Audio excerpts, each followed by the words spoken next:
The your insight on more and more in 10 days and 2 weeks and 60 hours, I resonate with that entirely. So thank Yeah, you for that. yeah. Well, I think it's one of the main mental logic grooves because it can't, uh, this is how I've seen it. In the AA, they say the problem resides in the head. Yeah. So the mental state's very over amped up. And Mm. you're basically walking around like you have a satellite dish and you're just listening to K-Paul all day. Yeah. And Mm. so when it goes to that extreme, and it applies its logic over and over again. By the vast amount of it, it's applying its logic. You get to see its logic a little bit, Mm. and when something fails, its idea is just more. Yeah.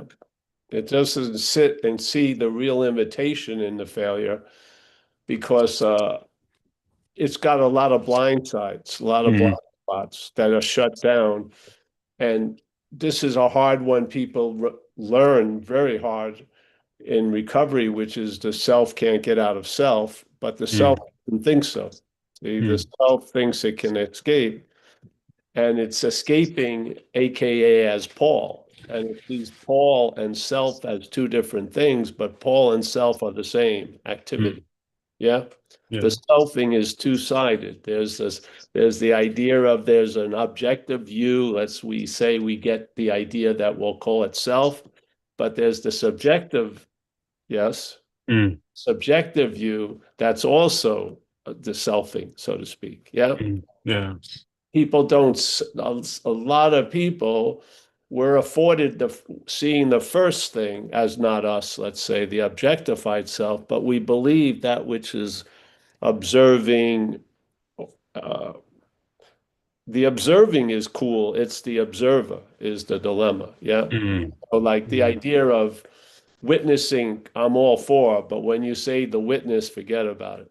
Yeah. Mm. Yeah. So Mm. I, so that was that didn't come immediately. I didn't see the mechanicalness of what I thought was personal, Mm. and that big part of the mechanicalness was this idea of me can't learn that it can't get out of me. It just Mm. keeps on trying. And in one sense, more is one of its main moves. Yeah. Mm. Just Yeah. as I have to do more. That's the problem. So I remember Mm. doing a talk up in outside in Boston, and a guy was there, and he had been at some group, and they would hold a position for like 16 minutes, and then something was supposed to happen. Yes. So he was there, and it was very difficult, and he could it didn't seem like he could hold it for 16 minutes. So he said, "What should I do?" I said, "Well, you got to hold it for 17 minutes." And that's how it goes. Yeah, 18 and then 19. Mm. And so the logic, you see the logic. There's a famous thing we go over from Ramana Maharshi where you can see the mental logic, which is he says the greatest mystery is being ourselves reality, wanting to attain reality. Yeah. So the greatest mystery is being ourselves reality. This is the greatest mystery. Uh, Reality wanting to attain reality. We seek to gain reality. Yes. Yeah. And so this is how it goes. So we're taking ourselves, there's a taking of something of being us, which isn't real. And now it's looking for a solution, let's say, because it's not getting it in its isn't real world. It says, I got to find reality. Reality is going to be the key. And therefore, it starts realizing, well, something seems to be obstructing me or binding the reality from my grasp and stuff like that. And the logic continues, the mental logic. And sooner or later, it will realize it's you. That's the obstruction. Yeah. So now it's confronted with, I really want to get this spiritual awakening, but not at the expense of the destruction of me. So let's slow roll this and let's have like, it may take lifetimes. So we can be, because there's an ease and comfort in the becoming. The being is what's scary. Yeah. The idea of becoming, I'll sign up for 50 years. Yeah. But when I'm confronted with being ourselves reality, you see that which cannot be still reacts. Yeah. And hopefully with this understanding of non-duality, you'll greet it with "I'm not that" finally. Yes. And so basically, if being ourselves reality is the underlying condition, everything or anything that's looking to become reality ain't us. Yes, it's just a simple recognition. Yeah, it boils down to like two colors. Yeah. All right, the statement is being ourselves reality, which is like a present tense condition that wasn't produced or acquired or achieved. It just is. And if that's the case, everything else that we think it's us, about us, that's looking for that or trying to get that is not us, obviously, because if it was us, it would realize it's reality. Yes. It's such a beautiful, simple, like cleaning of the house or cleaning of the closet. Ramana says, all you got to do is be still and then be still and then watch what can't be still. See, if one of the qualities of being ourselves reality is the ability to truly be still, then that which is not reality does not have that ability, nor can it acquire it, nor is it ever going to get it. Yeah. So you see a lot of stuff that was going along, being held as yours or about you or of you or whatever. You recognize its reaction to the message, and you see that it has no possibility of being still, and it's not reality. Yeah.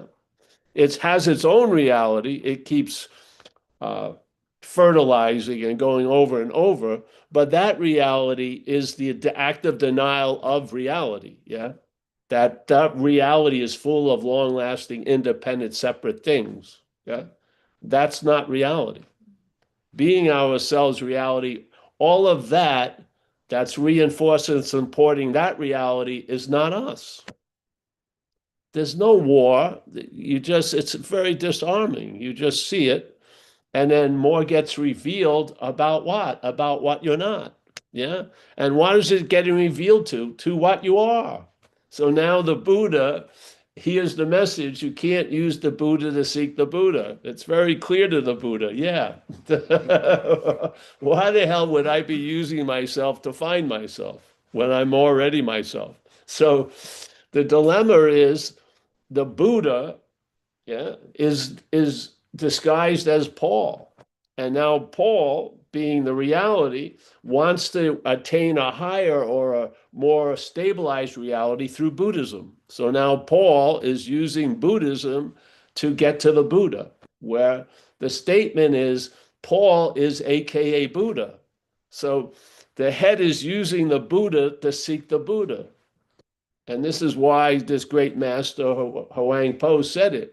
Yeah. He wasn't looking at the room. He didn't see anyone there. He saw the Buddha. And he talked to the Buddha directly. And he said, Buddha, you can't use yourself to find yourself, with the hopes that, Jim and Mary and Jill, it would get through that obstruction of Jill and Mary and Bill and get to the Buddha. Once the Buddha hears you can't use the Buddha to seek the Buddha, there you go. Then all the fire ants of the head go off. They're all running around. More, more. I can more. No, no. So it's very disarming, I feel. And it continues to be. It never switches, at least how it's, bloomed here.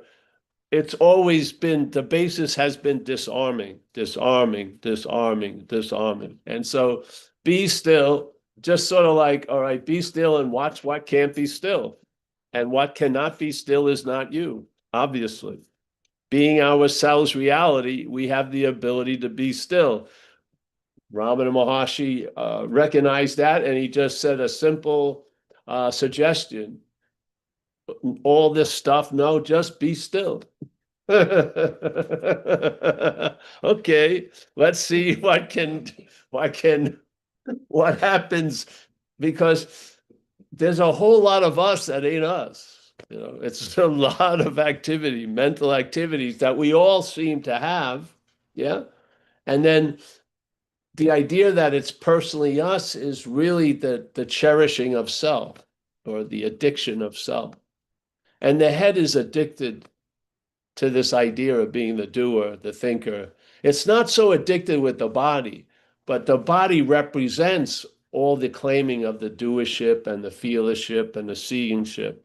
It needs something that can be remembered, and that's a body or a thing. But in a lot of ways, it's not particularly happy. Yeah, with the body deal. But the fact is, it needs it, because to conjure up the idea that you're that, you have to be remembered as that in the past, and also be worrying about that in the future, which is another form of remembering. Yeah. There's remembering in the future and the past. Yeah. That's the real uh, that's the real uh, activity that the head is getting it from. It's using the past to say, I was Paul, and it's using the future to say, I will be Paul. And then in its logic, it arrives at, therefore, I am Paul now.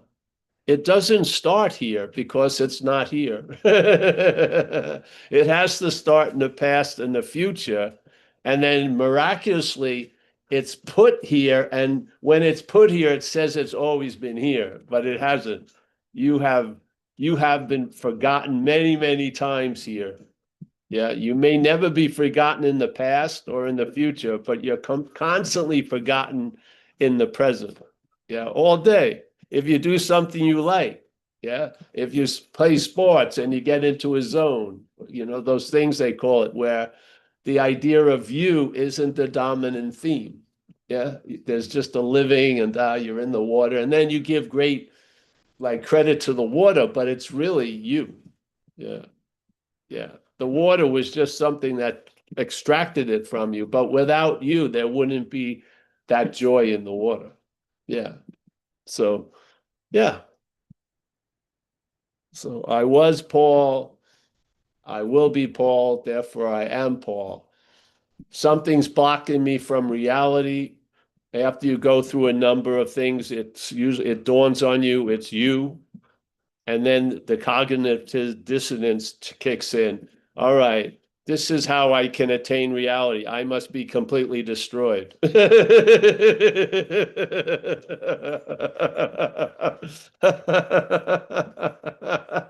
a minute. Let's go over that again. For me to attain reality, I must be completely destroyed. Oh, wait. Let's go back there, mental logic. It's now stuck. It can't. For me to attain reality, I must be completely destroyed. It's like those AI movies where the AI being advances and realizes you got to get rid of the humans. The big problem here is them. So it inevitably, the AI logic takes you to that point, which is mimicking the mental logic. You know, the movie's mimicking ours. Yeah. Not ours, but the mental logic. And the mental logic will run into that. I want reality. Something's blocking me from it. It's me. Oh, therefore, for me to gain reality, I must be completely destroyed. Let's slow this game down a little bit. Let me read some more books. Let me have. I don't want to. I don't want to read one saying. I want to have 12,000 comments of it. Let me read all the comments of. You can't use the Buddha to seek the Buddha. 12,000 comments. Okay, keep me busy. No. Because what? Be still. Something ain't. Yeah, that's something that can't be still is not you. You might as well recognize the intruder in your own house. Yeah. Are you waiting for someone to do it for you? Yeah.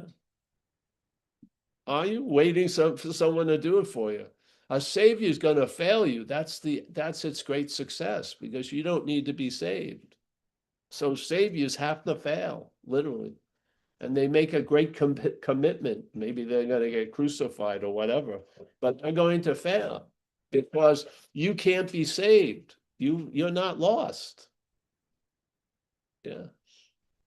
Teachers can only point, like in Hindu, I think. I'm not that you know, studious about Hinduism, but they had the idea of the guru, and then they had the idea of the Satguru. So the Satguru is seemingly somewhere what's called in you, not in the physical. It's not near the liver and near this, but the Satguru. So the guru's job is to introduce you or reintroduce you to the Satguru. Yeah. That's the guru's job. The guru job is not a savior. It's to point out that there's a Satguru in all. Yeah. And there is where the refuge will be. And there will the dominant theme of that refuge is be still. Yeah. And at this point, you can entertain peace of mind. Yeah. You know the word serenity and you comprehend peace. You've gotten a taste of your real nature coming through this strong filter of thingness. Yeah. Because no matter how much thing you lay over no thing, the no thing is going to shine through. It's reality. Yeah. And why do you think this feels so real? Because we're reality. And we are, as reality, dreaming this. And that's why the production is so great, because we're here. Yeah. When you're not here in the dream at night, when you wake up in the morning, that dream may have looked incredibly convincing, but when you wake up, the production value is lost. Yeah. You see the holes in the walls and the fake tires on the car and the fake teeth of the tiger when you wake up. Before waking up in the morning, it's as real can be. Yes. But when you seemingly wake up being reality, you see the unreality of the night dream, don't you? Do you have to practice to see the unreality of it? And what are your dreams at night usually comprised of? Things. Yeah. Usually you're not seeing you as a thing because you're seeing the rest of the dreaming as things. Yeah. So you're the subject. So you're not seeing you usually. It's just seeing this and that, the tiger and everything. Yeah. But there's an assumption that you're a thing, but you don't see yourself as a thing, but you see things, don't you? Yes. That tells you something. Yeah. If the things are the unreality, yeah, yes. So even at night, we're entertaining the unreality in a sense. And then we wake up in the morning, and the wake up in the morning is the built-in waking up from the unreality. That was so there's a waking up, and then the reality that was real for an hour or two or whenever is immediately seen as unreal. Unfortunately, this is seen as real, which is the awake dream. And we don't have a morning for the awake dream. We don't. We don't wake up from this. We wake up physically from the night. Yeah. We get up in the morning, and in that getting up, there's a built-in recognition of the dreaming at night. Oh, that wasn't a real tiger. You know what I mean? You may have sweated all night, but when you wake up, the sweating has stopped because that which was causing you to be anxious, you don't give it a cause. Yes, you've woken up to the dream.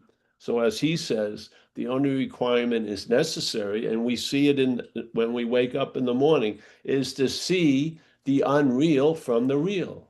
So let's say in this dreaming, which I believe the wake dream is dreaming, yeah, but let's give it a reality. So here you are at night and you're in a non-reality of the dreaming, and then you wake up from that, and now you see that non-reality from reality, yeah, and that's there's the waking up, and that's the recognition. So you are doing exactly, in a weird way, doing exactly what is the only requirement that Ramana Maharshi presented at this one juncture of teaching, which is the only requirement which is necessary is to realize the unreal. Doesn't that happen in the morning?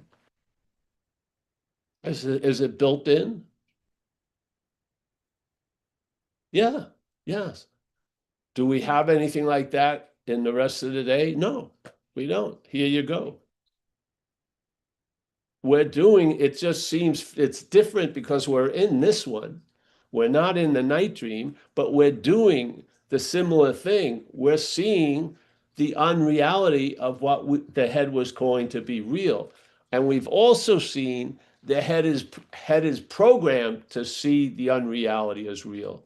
And don't waste any more freaking time trying to convince that the unreality isn't real. It doesn't work. Yeah, because you are what is saying it's you is part of the unreality. Yeah. So it's excluding its unreality by saying this is unreal, but it's the unreality. It's like Ramana said, you're watching a movie in a theater and you're sitting there and you get a clarity that the movie of this in the is unreal. Yeah. And then, but there's an assumption that you're real, seeing it as unreal. And he says the circle always includes you sitting in that theater thinking you're seeing everything as the unreal because you are the unreal. Yes? The ownership of seeing is an unreality. The ownership of hearing, the ownership of doing, this is an unreality. Yeah. So now you see that this is always going to be inside the circle. This is never escaping the circle. Yeah.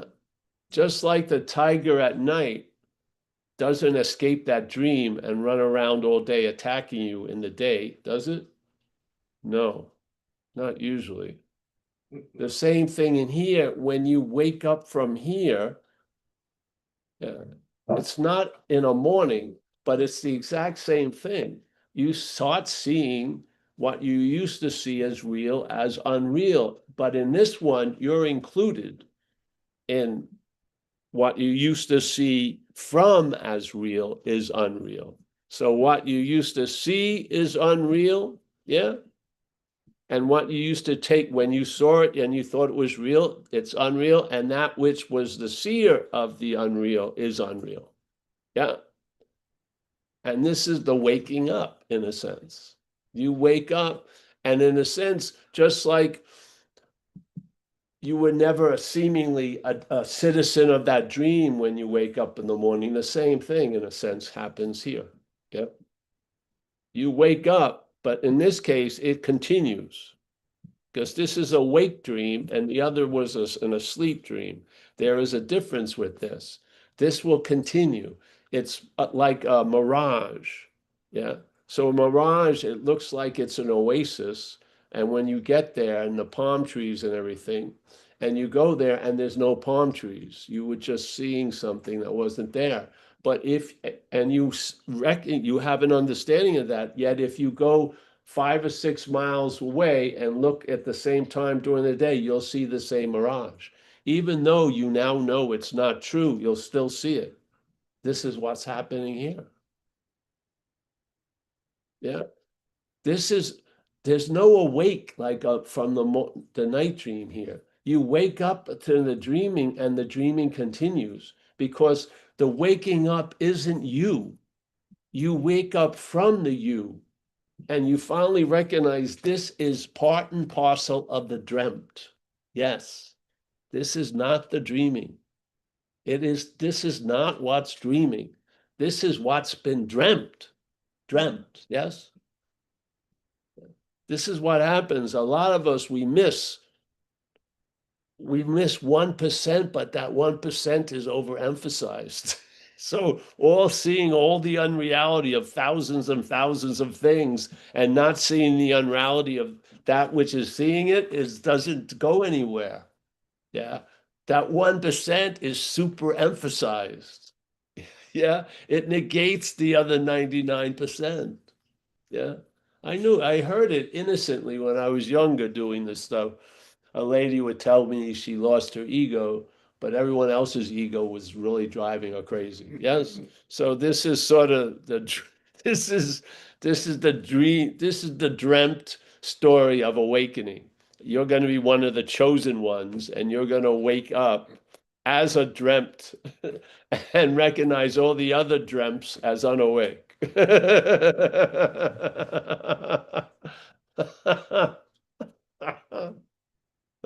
So, did you do any work or effort to see last night's dream as unreal? Did you? Did you? Did you wake up? Every night, I'm getting older. It's a crapshoot if you're going to get up or not.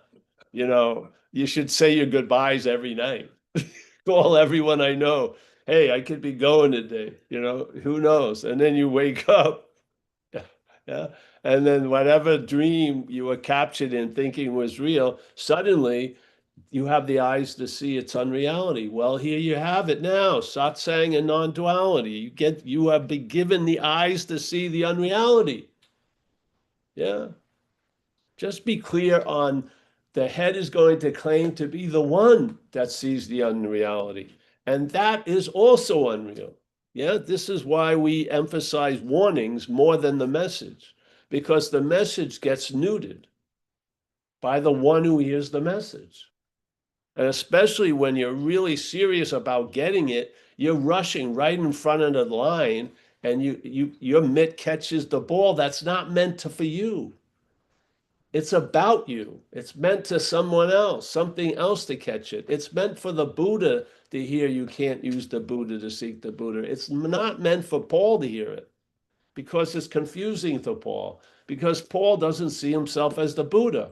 And it says, I want to arrive at what I think Buddha was or where he was. And I'm going to do it through Buddhism, let's say, or something else. So it completely short circuits the mental logic and that logic is programmed. It's not like you just came to this point and you can leave it at any moment. You're stuck there as the thing. Yes? The program doesn't have an extra 50 wattage or something to go somewhere else. Yeah. So you are of the dreamt. This is why they say it. Whatever can be perceived cannot be that which is perceiving. It is a perfectly clear it just cuts right through the construct. Whatever can be perceived. Let's make it, so forget about perceived. Whatever can be seen. All right. So whatever can be seen, we recognize that. Yeah. I'm seeing you. It's getting a little darker. I'm not seeing you that well. Maybe that's good for me, so I don't see you so clearly. So I'm seeing. Okay. Yes. And what I see is things, and that thing is called Greg. Okay. That thing that's called Greg believes it's seeing me, a thing called Paul. Greg and Paul are not that which is perceiving, because they can be perceived. Yet there is a perceiving happening, but it is not Greg or Paul that's perceiving. Greg and Paul fall in the category of being perceived. Yes? We are in the category of being perceived. They're not in the same, they don't go, it's a duality. Listen to it. Whatever can be perceived, we're in that category, cannot be that which is perceiving. We're not in that category. Yet there's perceiving. So maybe we are the perceiving, not the perceived that the head says is what's perceiving, but maybe we are the naked perceiving and not the perceived. Yes? It doesn't mean there's no perceiving. Obviously, there's perceiving, and it's before the perceived. Yes? It is not an attribute the perceived has, not if you follow Huang Po, where he says, whatever can be perceived right now cannot be that which is perceiving. Hallelujah. So is it saying there's no perceiving? No, it's saying there's plenty of perceiving, but there's no perceived that's doing it. It's a beautiful statement.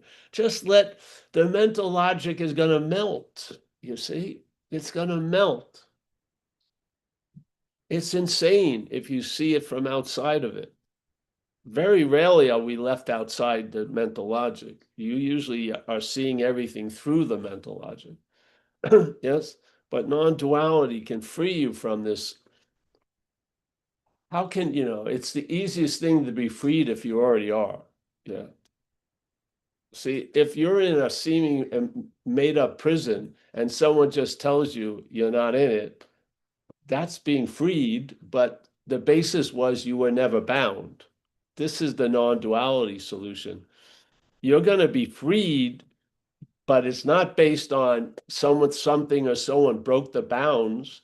No, you were never bound. Wow, wait a minute. So how can I be free if the bounds, the whatever you call that, aren't broken? Well, because you've been never bound.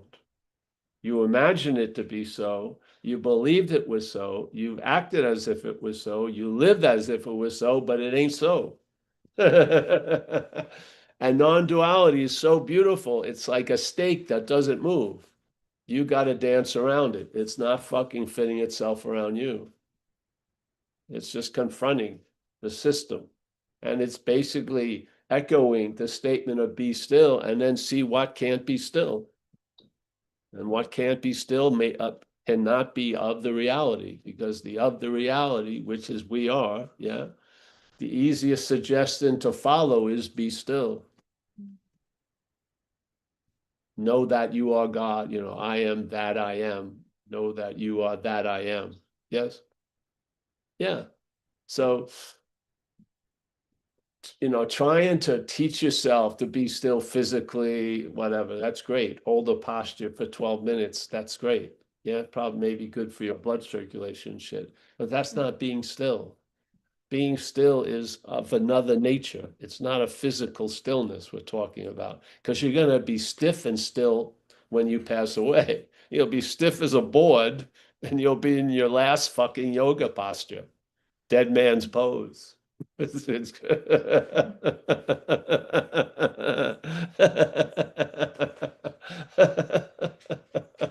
going to do the best one ever. You'll beat every dead man pose and all those yoga competitions. You just did it. You held the pose for a fucking long time. It's pretty good. So yeah, the be still. If you're acquainted with it, it'll give you a flavor, yeah, because you have had a sense of being still quite often, uninterrupted by the megaphone of the mental state, yeah. No matter how much it was blaring its news, there was a sense of being still, and it becomes more intimate. Yeah. Therefore, when you lay down, you can be in what you would try to call a trance, and taking hours of something, you can drop in like that because you're in the vicinity. Yeah. You're everywhere. You're the seat, the gateless gate, the open secret. So yeah. So this is hopefully I was talking with Martin, who has done such wonders with the lovely website that Julie and Dimitri built, to put kudos to them. Uh, he's got he's Jess is going to do some more work, but we had a nice talk this morning, and I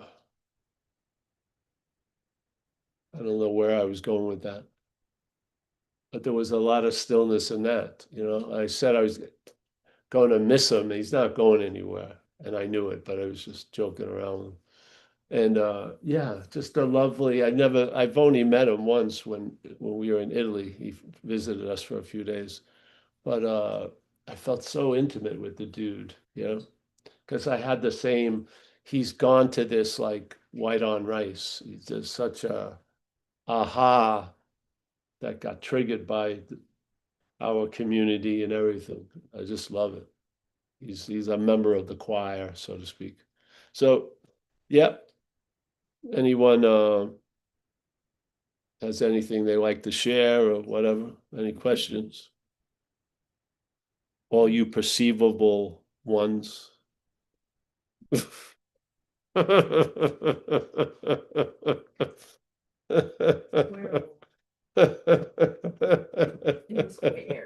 I'm telling you, there is a super great relief when you realize the perceived cannot be that which is perceiving, because a whole lot of demands get lifted off of the perceived shoulders. Yeah, I mean, really. It's a very relaxing recognition. Yeah, yeah. And this is nothing is so much more than more could ever imagine. Yeah. So, all right. Anyone? David. David. That sounded very biblical. David. Yes. Yeah. That's funny you say that, Paul. I used to think I was so special for a lot of years that my mum and dad named me after David, who slayed Goliath in the Bible. That set my head off for years. But that's not what I wanted to say. David, I want to tell you there's more than one David, though. Yeah. David. Yeah. It was funny, just different things that pop in up here. And this morning I was thinking about you and how I watched a satsang once that you did where you put things up on the wall, imaginary things like relationships, money. And I think at one I was watching you put thoughts, my thoughts. And then you went on to say how other people's thoughts don't affect you. And I always used to think, oh, he's wrong about that because other people's thoughts do affect me. But then I realized in the last couple of days, other people's thoughts don't affect me. It's just that what my thoughts are about other people's thoughts is the thing that's affected me. It's nothing to do with that, with their thoughts. It's all of a sudden it turns into my thoughts. And I was having a great conversation last night with someone that struggles, like I perceive struggles with all this, what you talk about, pretty badly, like even more badly than I do, and I feel like I struggle with it sometimes. And I said to her, just don't have, I said, what we do is we have a lot of faith in thought. And I said, I like to not have much faith in my thoughts these days. It seems like when I'm going along okay, there's not much thought going on. It's pretty instantaneous, but when I sit there and think, I think I'm sitting there and thinking, that's when everything seems to go awry, like putting faith in thoughts. Yeah. So anyway, I get what you meant now about how other people's thoughts don't affect you, because they don't. That only when what you think they're thinking is your thought then, and it affects you. That's all I wanted to say. We had a lady the other day. She's from recovery also. And I'm saying, as an action figure, I think the most easiest access is surrender. Yeah. Where, not saying it's all of you, but the action figure itself, throwing up its hands and admitting it's outmatched or overmatched really works. Yeah. It's funny, you said that to me a while ago, like about a year ago. And at times I've felt like that I've sort of done that. It's got through. And I can remember that it felt like it happened to me maybe 3 or 4 weeks ago, and I had a fantastic week. Like that sort of made a lot of sense to me. Yeah, I know it's there all the time, but I wish I was aware that I wish I was aware that I'm aware that it's there all the time. Yeah, but let me go, because the little bit of writings I read about Ramana Maharshi, a lot of different people wrote about his teachings. Yeah, there was a lot of similarity in most of it, and many times where he's talking on a different levels. You ever hear of level confusion in the Course in Miracles? So there's levels. Like level confusion is when the action figure thinks it's hearing the message of non-duality. That could be level confusion, yeah? Where that action figure probably would be better off if it would look at surrender. So he was talking about if you're not it's based on different types. So if you don't have the ability or the interest to see the origins of the misery, then the best way to go is to surrender. Yeah, surrender.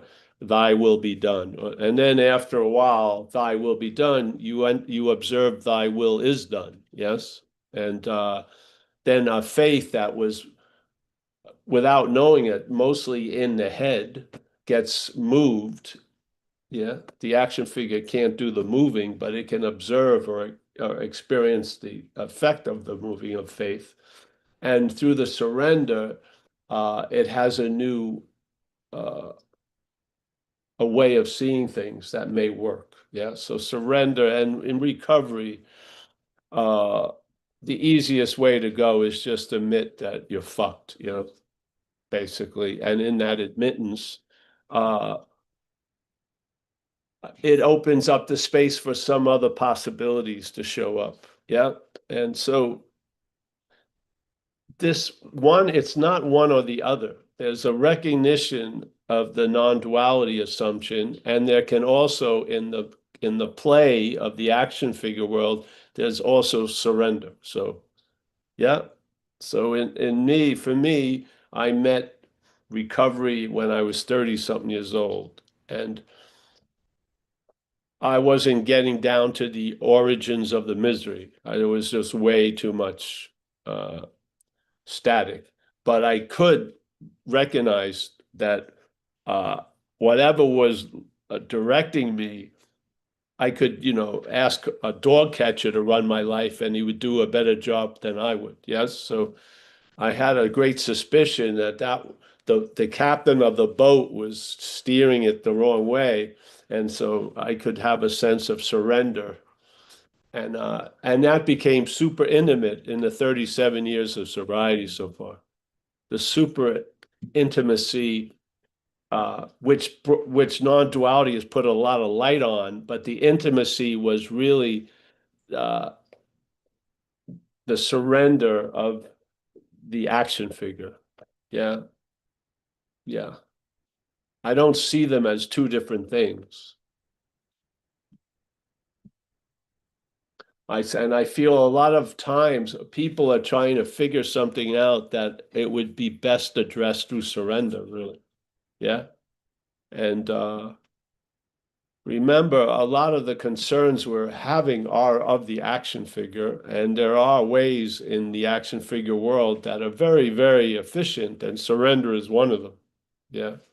And once you get a feeling of what surrender really is concerning this experience, then you can enter a stage of being surrendered, which is awesome for the action figure. Because a lot of the agitation of the head has found a lot of things to be agitated about. And when a lot of those things are removed, it's easier to see the nature of the agitation of the head. Yeah. Because it's electrifying every topic in your life and agitating those topics for you. Yes. And it gets overwhelming.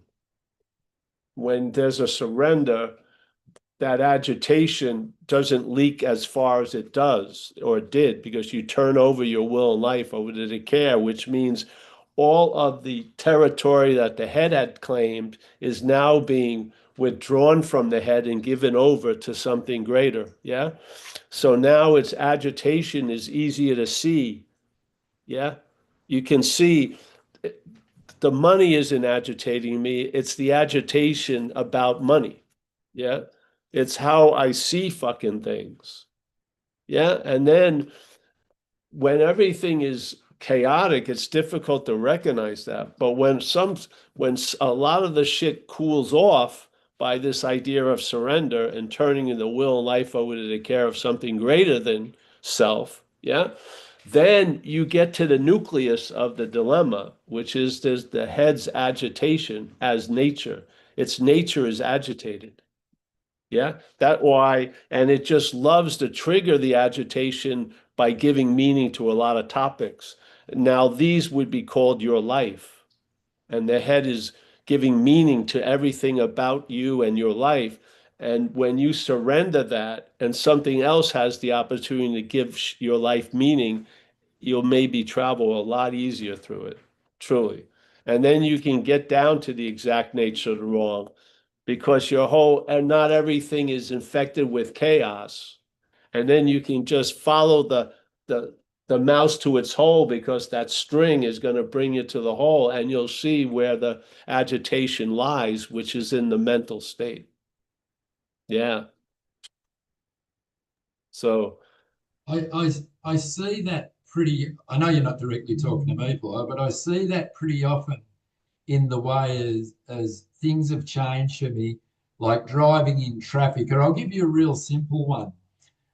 It's like people seem to stand all over escalators these days. They don't stand to the left anymore. So I'd walk up behind someone on an escalator and I'd get agitated if they were in my road. Now what I see is it's not them agitating me at all. I see this a lot. It's a blame of the mental state, blaming them for the agitation. Is that what you're sort of saying? Is that yes. I think? Look Yeah, at this. Let's say you're driving and you have to get somewhere. Then you see a lot of obstacles, don't you? yeah, And then when you're driving and you don't have any place to go or any set time, there seems to be a lot less obstacles. Yes. yeah, yeah, That's the agitation lending itself to how we see things. So it yeah, gives it a meaning, and then other things appear as obstacles to that attainment. It's the managing and the control. And if you can't seem to stop the managing control, if you turn over what it's managing and attempting to control to something greater than yourself, and you have that sense, that intimacy, there's going to be a shift for sure. Yes? yeah, Admit that you can't turn it over. And in that admittance, there's a turning over. And you'll know the tree by its fruits. You'll see something change.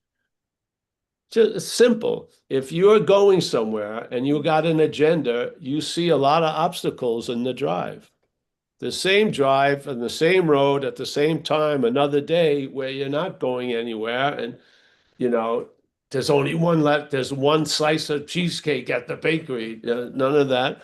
Then you don't see everything as obstacles. Yes, this is how you see. It's not on base. How you see is not on base. It's not based on what you see. It's how you see it. Yeah.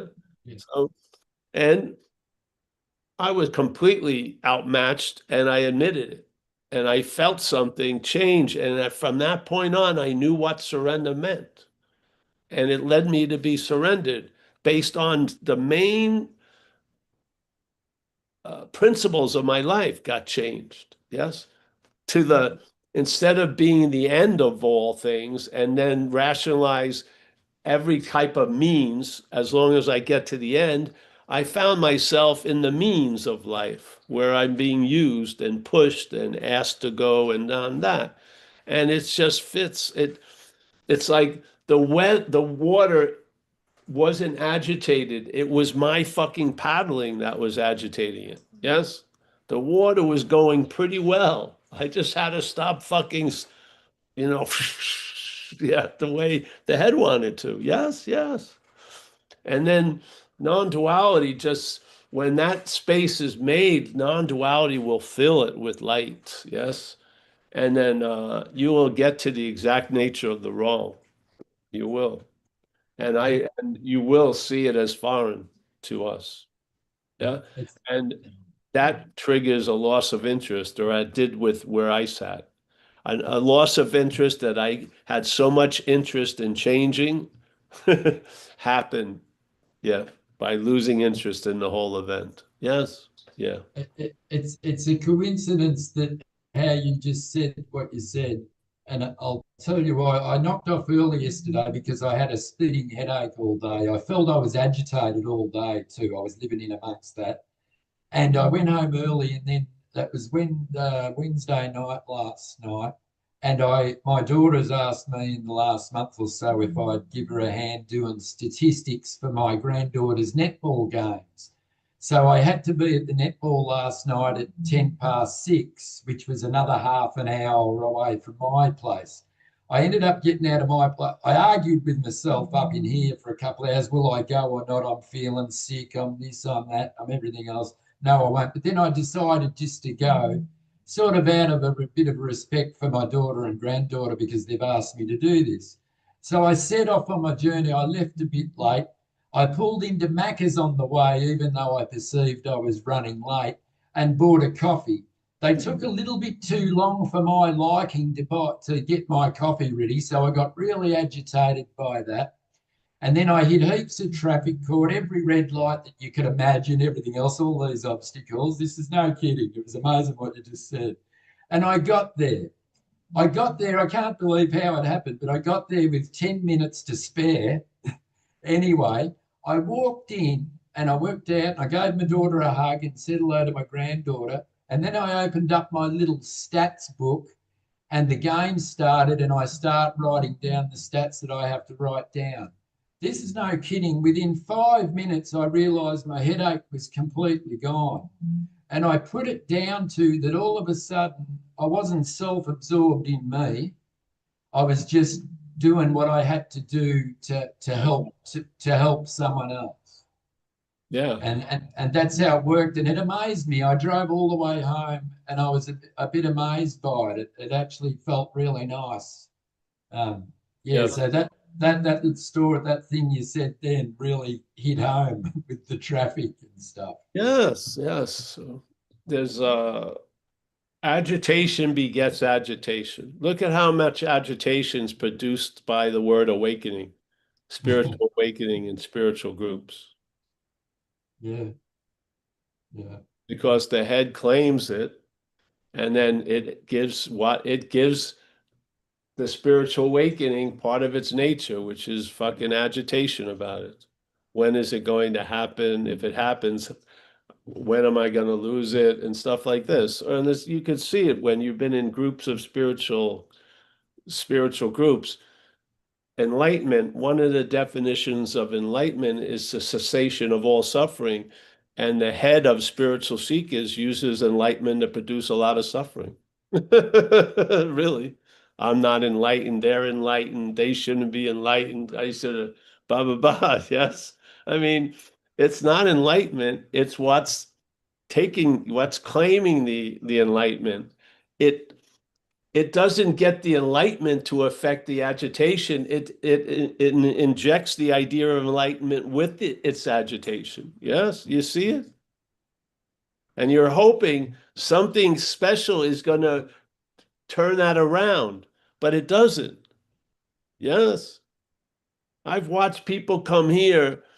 They grew up in a world where religion is serious, and they were very serious and earnest about things, but it was completely defeating them, I felt. They had a big stick up their ass. Yeah. And because the head had injected its meaning that overrode the meaning of the word. Like awakening, whatever. So you seeing these things, not doing anything, just seeing it, just let it see what happens with it. It's not a call to arms. You just watch it. You watch and recognize stuff and see what happens. Yeah. Yeah. Yeah. So yes, you drive around. If you have a purpose, everything seems to be obstructing you. Yeah, of course. You'll run into red lights. It's like you're the butt of the joke like that. And everybody's cutting you off, you know. Oh, yeah. The same thing. I mean, the same thing like with the thoughts. The only way you could think of other thoughts is by your thoughts. You have no idea what another thoughts are like. You only have the idea of what thoughts are like to you. Yeah, so Yeah. you project them all over everywhere. And then you get, I know what that guy's thinking. No, you don't at all. You know what you're thinking about what the guy's thinking. Yeah, so yeah. Yeah. Nice to see you, David. Yes. Thanks, Paul, and thanks to everybody that's here too. It means a lot to me. Oh, it's great. I love seeing you, David. I love all the Aussies and everyone. And yeah, we have a bond in the Zoom, so it's great. Yeah, it's very good. All right, anyone else? No? Then I want to say hello to Clifford from Chiang Mai. It's nice to see you. Brian. Hey, Paul. Hey, bro. Brian, as always, nice to see you. Stephen Mack, having never left. David, Judy Love, there she is. Anu, nice to see you, Anu. Yeah, James Olson, he's in the void. Alan Olson is the only Olson representative. James he's left the and Alan is falling asleep. Yeah, there he is. Shannon Corkery, doing a great job, Shannon. Hey, Yes. Paul, I got something real quick. Oh, yeah. All right. Yeah. I'm getting Spravato therapy using something called esketamine. I don't know, It's I don't know what that is. it's a form of ketamine. Oh, ketamine. And I had an amplifier on Monday where they actually give me regular ketamine on top of that. And boy, my world got blown to bits. And it was very interesting because when I recall it, it was like it was either I was going from abject terror to total acceptance to total understanding to not having a clue and round and round and round. And it came out and then it was like, oh, that's all mine. But it was like literally at one point it looked like the world was ending. And it was like, I wonder if this is actually what reality is like. And what I used to think reality was not real.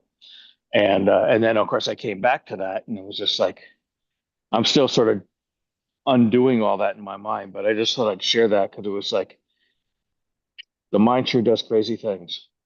So you did a ketamine and then another ketamine. Yeah, it's one is a very specific treatment for anxiety and depression, and then at the end of your series of treatments, they switch to once a week, and you can get regular ketamine along with the esketamine at the same time. Oh, it's S-ketamine and ketamine. Ketamine, Wow. esketamine is like a derivative or something, and the ketamine was just like the esketamine. I had trips and stuff. Take the ketamine on top of that, and the world just exploded. Oh. And it was just wild, but it was just I'm just sitting there going. At one point I thought, no, I can't end like this, and then it was like, well, why not? Maybe the world just disappears, you know? And so it was just very interesting in terms I of what we're think maybe talking. the world just appears. Yes, that too. Yeah, the world sort of came back. I was here, and the world came back. Yes, You know, and there's no disappearing of the world. and the whole body was was strictly ephemeral. It was just like a transparent, lacy substance. The hand would move, and I would see the hand move, but I wouldn't feel the hand move.